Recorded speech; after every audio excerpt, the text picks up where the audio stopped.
जोंनि थाखाय खोब माने दुखुनांथाव सान होननानै जोङो बुंनांगोन। मानो होनोब्ला आलादा रायजो बड'लेण्ड सोमावसारनायनि गिबि मुंख्लं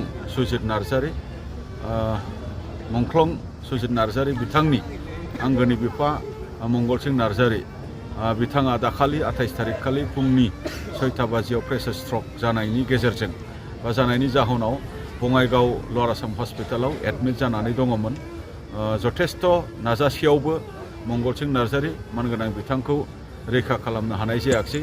न'खरनि सुबुंफोरा, न'खरनि बाय बाहागिफोरा आरो जों बा मानगोनां गोबां अनसायगिरि बिथांमोना बिथांखौ फाहामथाय होनो थाखाय नाजादोंमोन। दा बेनि थाखायनो जोङो दिनै बिथांनि जिउ गोमानाय बेवहाय जोङो जथेस्थ' दुखु मोनदों।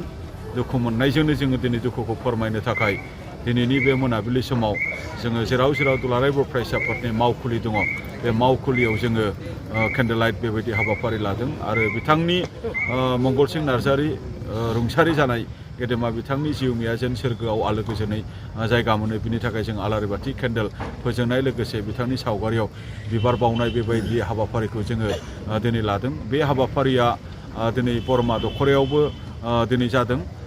जोङो दिनै सम आरो बोथोरखौ गोरोबहोनानै मिरुनिनो मोनसे हान्जा दिनै बरमा दख'रानि बे हाबाफारियाव जोङो बाहागो लादों। बाक्सा जिल्लानि बेवहाय दैदेनगिरि बिथांमोन बाहागो लादों। ओनसोलनि गोबां दैदेनगिरिफ्रा बेवहाय बाहागो लादों। दा सुजित नार्जारी मुंख्लं बिथांनि न'खरनि बिफा मंगलसिं नार्जारी बिथांनि जोथोनाव जोनोम मोननाय, बिथांनि अननायाव जोनोम मोननाय जे जोंनि गिबि मुंख्लं बिथांनि जिखिनि मुंख्लं जानांनाय बेखौ जोङो माब्लाबाबो बावनो हानाय नङा आरो बिथांखौ सिबिनो थाखाय जोङो माब्लाबाबो खम खालामनाय नङा।